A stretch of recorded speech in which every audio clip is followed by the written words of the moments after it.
সম্মানিত সুধী, আজকে বাংলাদেশে প্রথম কদরের রাত। যদিও বাংলাদেশে 27 তারিখের রাতটাকে খুব বেশি গুরুত্বের সাথে পালন করে, কিন্তু আসলে রমজানের শেষ দশকের 5টি বেজর রাতের যে কোনো রাতে কিন্তু কদর হয়ে যেতে পারে। তাই বুদ্ধিমান মুমিনের কাজ হচ্ছে 5টি বেজর রাতের প্রতিটি রাতেই সমানভাবে সমান গুরুত্বের সাথে ইবাদত করে যাওয়া, তাহলে কিন্তু কদর আর মিস হবে না। আল্লাহ রাসূল সাল্লাল্লাহু আলাইহি সাল্লাম বলেছেন, মান হুরিমা খায়রাহা ফাকাদ হুরিম। যে ব্যক্তি এই কদরের বরকত মাহাত্ম্য থেকে বঞ্চিত হলো, সে আসলেই বঞ্চিত হলো। কারণ পুরো রমাদানের মূল আকর্ষণ হচ্ছে এই কদরকে ঘিরেই সবকিছু।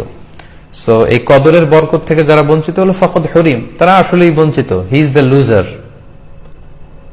সে আসলেই বঞ্চিত। আমরা বঞ্চিত হতে চাই না, আমরা গেইনার হতে চাই, আমরা বারাকা রহমত হাসিল করে নিতে চাই। আল্লাহ রাসূল সাল্লাল্লাহু আলাইহি ওয়াসাল্লাম ইরশাদ করেছেন, ফালতামিসু ফিল আশরিল আওয়াখির মিনাল ভিতর। রমজানের শেষ 10 দিনের মানে শেষ দশকের বেজর রাতগুলোতে কদর তালাশ করো।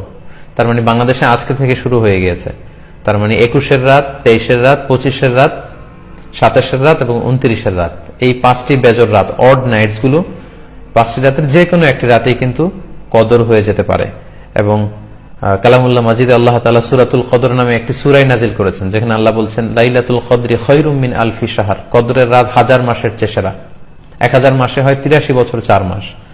তার মানে আজ রাতে যদি আমরা ইবাদতের মধ্য দিয়ে এই রাতটি কাটাতে পারি, তাহলে 83 বছর 4 মাস ইবাদত করলে যে পরিমাণে সওয়াব পাওয়া যাবে, আল্লাহ তাআলা ঠিক ওই পরিমাণে সওয়াব দিবেন, এটা আল্লাহ বলেননি। আল্লাহ বলেছেন খায়রুম মিন আলফি শাহর, তার চেয়েও বেশি পরিমাণ সওয়াব, ব্লেসিংস, মাহাত্ম্য আমরা অর্জন করতে পারবো। এবং সালামুন হিয়া হাত্তা মাতলাইল ফজর, ফজর পর্যন্ত, রাত থেকে মাগরিবের আজান থেকে শুরু করে ফজর পর্যন্ত পুরো সময়টাই কিন্তু কদরের বরকতময় রাত। এবং যখন কদরের রাত আসতো, আল্লাহ রাসূল সাল্লাল্লাহু আলাইহি ওয়াসাল্লাম ইবাদতে খুব বেশি নিমগ্ন হয়ে পড়তেন। সারা বছরের কখনো রাসূল সাল্লাল্লাহু আলাইহি ওয়াসাল্লাম সারা রাত জেগে ইবাদতের কোনো নজির পাওয়া যায় না, শুধু কদরের এই রাতগুলো ছাড়া বা রমজানের শেষ 10 দিনের এই সময়টুকুন ছাড়া। হাদিস শরীফে এসেছে, ইযা জা আল আশরা আহিয়াল লাইলা ওয়া আইকাযা আহলা ওয়া জাদ্দা ওয়া শাদ্দাল মিইসার।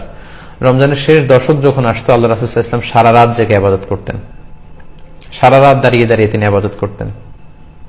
ওনার ফ্যামিলি মেম্বার্স এর মধ্যে থেকে কেউ ঘুমিয়ে থাকলে তাদেরকে উঠিয়ে দিতেন এবং তিনি কোমরে গামছা বেঁধে ইবাদতে লেগে পড়তেন। এখানে রূপক অর্থে কোমরে গামছা বেঁধে বোঝানো হচ্ছে মানে ইবাদত করার জন্য তিনি এতই উদ্গ্রীব হয়ে পড়তেন, কখনো বছরের কোনো সময়ে এতটা উদ্গ্রীবতা রাসূল সাল্লাল্লাহু আলাইহি ওয়াসাল্লামের মধ্যে দেখা যেত না। এবং আল্লাহর হাবিব সাল্লাল্লাহু আলাইহি ওয়াসাল্লাম ইরশাদ করেছেন, মান কামা লাইলাতাল কদরি ঈমানান ওয়া ইহতিসাবা গুফিরা লাহু মা তাকদ্দামা মিন যামবি। যে ব্যক্তি এই কদরের রাতে কিয়ামুল লাইল করবে, আল্লাহ তাআলা তার পূর্বের সব গুনাহ মাফ করে দিবে। তাই কদরের রাতে আপনারা বেশি বেশি কিয়াম করুন, দীর্ঘ সময় দাঁড়িয়ে নফল নামাজ পড়ুন, লম্বা সময় দাঁড়িয়ে থাকুন, লম্বা রুকু করুন, লম্বা সিজদা করুন। কারণ বান্দা যখন সিজদায় লুটিয়ে পড়ে, তখন সে আল্লাহর সবচাইতে কাছে চলে যায়। আল্লাহর হাবিব সাল্লাল্লাহু আলাইহি ওয়াসাল্লাম বলেছেন, আকরাবু মা ইয়াকুনুল আবদু মির রাব্বিহি ওয়া হুয়া সাজিদুন ফাআকসিরু ফিহি দুআ। বান্দা যখন সিজদায় লুটিয়ে পড়ে, তখন সে বান্দা আল্লাহ তাআলার সবচাইতে কাছাকাছি চলে যায়, খুব ক্লোজেস্ট হয়ে যায়। এজন্য সে সময় তোমরা বেশি বেশি দোয়া করো। তাই লম্বা কিয়াম করুন, কোরআন তেলাওয়াত করুন এবং সিজদায় পড়ে আল্লাহর কাছে দোয়া করুন।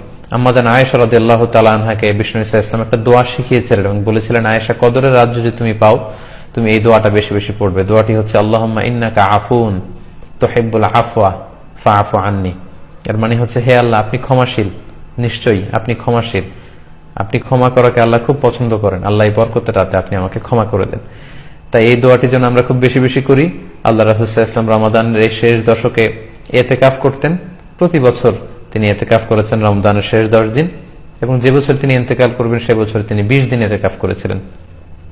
এবং আল্লাহ রাসূল সাল্লাল্লাহু আলাইহি ওয়াসাল্লামের ইন্তেকালের পরে আম্মা জান যারা বেঁচে ছিলেন, ওনারাও মসজিদে নববীতে ওনারা কিন্তু ইতিকাফ করেছেন।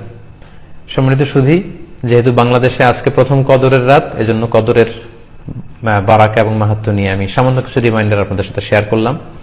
আপনারা ইবাদতের মধ্য দিয়ে, কোরআন তেলাওয়াতের মধ্য দিয়ে, কিয়ামুল লাইলের মধ্য দিয়ে, আল্লাহর সাথে সম্পর্ক বৃদ্ধির মধ্য দিয়ে এই রাতটি পালন করুন।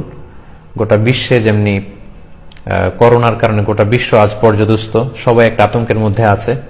আসুন আমরা এই কদরের রাতগুলোতে কায়মনোবাক্যে আল্লাহর কাছে দোয়া করে আল্লাহ তাআলা যেন বিপদ থেকে আমাদেরকে মুক্ত করেন। আমি আপনাদের জন্য সকলের জন্য আন্তরিকভাবে দোয়া করি এবং আপনাদের সকলের কাছে এই কদরের রাতে আন্তরিক দোয়া চাচ্ছি। আল্লাহ তাআলা আপনাদের সবাইকে ভালো রাখুক, সুস্থ রাখুক, ঈমানের সাথে রাখুক।